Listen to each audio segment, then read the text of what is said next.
अम्मा ने इसे अपनी कुर्सी पर बैठने को कहा और खुद किचन में चली गईं। जैसे अम्मा नजरों से ओझल हुई तो उस्मा बाजी ने आदिल की तरफ देखते हुए कहा, कैसे हो बच्चे? और खिलाफे तवक्को आदिल ने उस्मा की तरफ एक भरपूर नजर डाली और कहने लगा, जी बहुत अच्छा हूँ। और इस तरह बाजी और आदिल के साथ साथ बातचीत शुरू हो गई।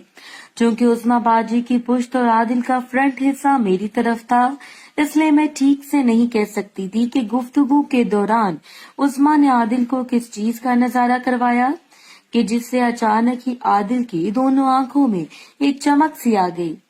मेरे ख्यालों में ये उस्मा की साड़ी का पल्लू हो सकता है जो इसने बड़े तरीके से हटाया था कि क्योंकि साड़ी के पल्लू के हटते ही उस्मा बाजी सामने आ गई थी, जिन्हें देखकर आदिल की जान निकली जा रही थी। आदिल की हालत को देखते हुए उस्मा बाजी ऐसे जाहिर कर रही थी जैसे सब नॉर्मल हो और इससे बड़े ही नॉर्मल अंदाज में बातें कर रही थी, जबकि दूसरी तरफ आदिल की निगाहें मुसलसल उस्मा बाजी का तवाफ कर रही थी और उस्मा बाजी ये सब जानते हुए भी इसे नजरअंदाज करके बड़े ही नॉर्मल अंदाज में इसके साथ बातें कर रही थी। कुछ देर बातें करने के बाद उस्मा बाजी अचानक उठी और खुजाते हुए कहने लगी, नीलो बाजी अभी तक नहीं आई। और जैसे उस्मा बाजी ने अपनी नाव खुजाई, आदिल की निगाह इन पर पड़ गई। और जैसा कि मैं इससे पहले भी आपको बता चुकी हूँ कि उस्मा बाजी बहुत खूबसूरत है और इस बात से उस्मा भी बखूबी वाकिफ थी, इसलिए अम्मा को देखने के बहाने इसने आदिल को अपना दीदार करवा दिया था। मेरी निगाह आदिल पर गई तो वो उस्मा को देखते हुए बार बार अपने होंठों पर जुबान फेर रहा था। इतनी देर में किचन से अम्मा भी चाय का सामान लेकर बरामद हुई और दूर से कहने लगी, उस्मा चाय पिए बगैर नहीं जाना। और जैसे ही अम्मा इन लोगों के करीब आई तो उस्मा कहने लगी, नीलो बाजी मैं जा थोड़ी रही थी, मुझे तो बस वॉशरूम आया था। अम्मा कहने लगी, जल्दी से मेरे कमरे में जाओ और करके आ जाओ। और आदिल से नजर बचाकर मेरे सामने अम्मा ने उस्मा को आंख मार दी।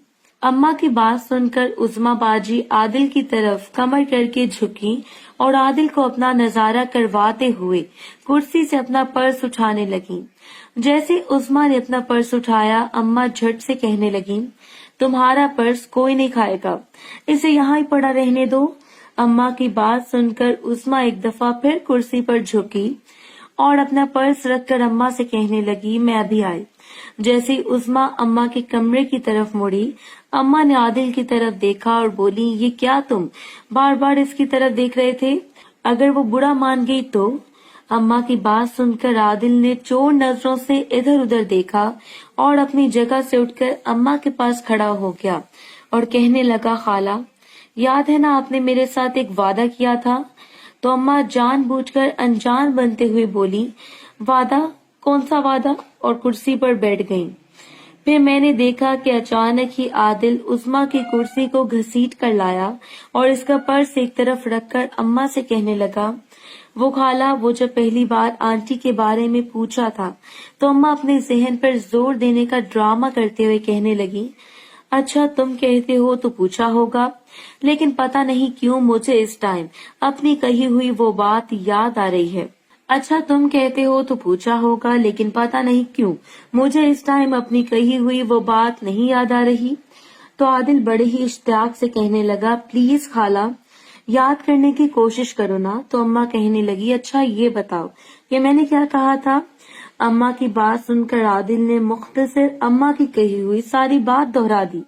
बोला, प्लीज खाला अगर आपको अपनी बात याद नहीं भी आ रही तो प्लीज मुझे ये आंटी पसंद आई है। इस वक्त आदिल की हालत देखने वाली थी। वो बच्चों की तरह जिद करके बड़ा मचल रहा था और ये सब जानते बूझते हुए भी अम्मा मछली बनी इसकी बात सुन रही थी। खैर कुछ देर और आदिल को तरसाने और तरपाने के बाद अम्मा इससे कहने लगी, ये क्या प्लीज लगाई हुई है? सीधी तरह कहना कि उस्मा पर दिल आ गया है। और फिर वो इस बात पर आमादा हो गई कि वो इस सिलसिले में उस्मा से बात करती हैं। और फिर इससे कहने लगी, ऐसा करो कि तुम चाय के बर्तन उठाओ और मेरे साथ कमरे में चलो, मैं वहां जाकर तुम्हारे सामने इसके साथ इस सिलसिले में बात करती हूँ। अम्मा की बात सुनकर आदिल ने जल्दी से चाय के बर्तनों की ट्रे उठाई और अम्मा के पीछे पीछे चल पड़ा।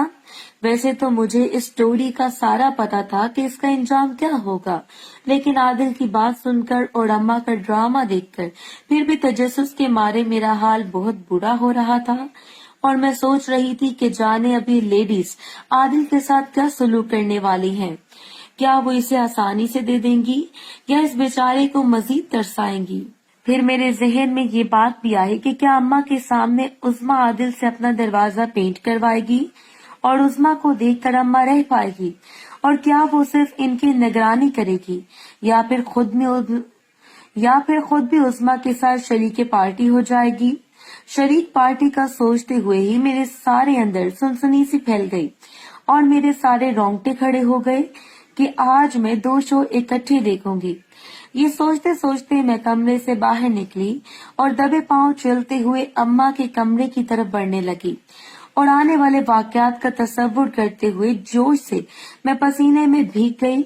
और मैं अम्मा और उस्मा बाजी के मुतालिक सोच विचार में मुझे कुछ वक्त लग गया था, इसलिए जब मैं खिड़की के पास पहुंची तो अम्मा उस्मा बाजी से कहानी डाल चुकी थी। और जैसा कि आप लोग अच्छी तरह से जानते हैं कि उस्मा बाजी आदिल से पेंट करवाने के लिए पहले से मरी जा रही थी, इसलिए मेरा कयास है कि इसने थोड़ा सा ड्रामा करके अपनी रजामंदी जाहिर कर दी होगी। चुनाचे जिस वक्त मैं अम्मा की खिड़की के करीब पहुंची थी तो इस वक्त उस्मा बाजी और अम्मा दोनों खिड़की से कुछ फासले पर खड़ी आपस में बातें कर रही थी, जबकि आदिल दूर बैठे उस्मा की तरफ देख रहा था। और इधर मैंने कान लगाकर सुना तो उस्मा बाजी अम्मा से कह रही थी कि मैडम जी अब आप यहाँ से तशरीफ ले जाओ और बाहर जाकर हम दोनों की निगरानी करो कि कहीं कोई आ न जाए। जबकि अंदर मैं इस आदिल को चेक करती हूँ। उस्मा की बात सुनकर अम्मा कहने लगी, उस्मा जमा रखो, मैं हरगिज बाहर नहीं जाऊंगी, तुमने जो करना है मेरे सामने करो। तुम उस्मा बाजी अम्मा को आंखें निकालते हुए कहने लगी, क्यों जी आपने बाहर क्यों नहीं जाना? तो अम्मा बड़े संजीदा लहजे में कहने लगी कि वो इसलिए मेरी जान, जैसा कि मैं जानती हूँ कि इस वक्त तुम छोटे से लड़के के साथ काम करने वाली हो, और फर्ज करो कि इस दौरान अगर कोई ऊपर से कोई आ गया। तो अम्मा की बात सुनकर उस्मा बाजी मस्तूई गुस्से से कहने लगी, मैडम ये चक्कर किसी और को देना, और मेरी ये बात कान खोल कर सुन लो कि इस केक को तुम काफी दफा खा चुकी हो। चुनाचे अभी केक खाने की मेरी बारी है, और एक दफा फिर मैं तुमको खबरदार कर रही हूँ कि मैं तुमको अपने करीब भी नहीं आने दूंगी। तो अम्मा कहने लगी, यार तेरे हिस्से के केक में कौन हाथ डाल रहा है? मैं तो बस तुम दोनों को काम करते हुए देखना चाहती हूँ, और तुमको पता भी है कि मुझे बराह रास्त शो देखने का कितना शौक है। और वो उस्मा की तरफ देखकर बोली कि मैं वादा करती हूँ कि मैं तुम दोनों को देखने के अलावा और कुछ नहीं करूंगी, बस चुपचाप बैठकर तुम दोनों को देखकर एंजॉय करूंगी। अम्मा की बात सुनकर उस्मा बाजी कुछ देर सोच में पड़ गईं, फिर वो अम्मा की तरफ देखते हुए कहने लगी, वादा है ना कि तुम इसके अलावा और कोई पंगा नहीं करोगी? तो अम्मा कहने लगी, तेरी कसम उस्मा, मैं देखने के अलावा और कुछ नहीं करूंगी। अम्मा की कसम सुनकर उस्मा हंसकर बोली, वैसे नीलो बाजी माइंड न करना, तुम हो बड़ी हराफा, कसम भी उठाई तो मेरी। फिर बोली, चलो देखते हैं। इसके बाद वो आदिल की तरफ वापस मुड़ी और इसे कहने लगी, आदिल नीलो बाजी, हम दोनों को इकट्ठा शो करते हुए देखना चाहती हैं, तुमको तो कोई इतराज नहीं है ना? उस्मा की बात सुनकर आदिल ने एक नजर अम्मा की तरफ देखा और फिर उस्मा बाजी से कहने लगा, जैसे आपकी मर्जी आंटी। आदिल के मुंह से ये बात सुनकर उस्मा आगे बढ़ी और आदिल को साथ लगा लिया, और इसके साथ ही बाजी ने फ्रेंच वाला काम करना शुरू कर दिया। अम्मा दोनों का लाइव शो देख रही थी और थोड़ी देर बाद वो भी इनके साथ शामिल हो गई। मुझे इनको देखकर रहा न गया और मैं अपने कमरे में आ गई और अपना दरवाजा ऊपर से अपने हाथ से पेंट करने लगी।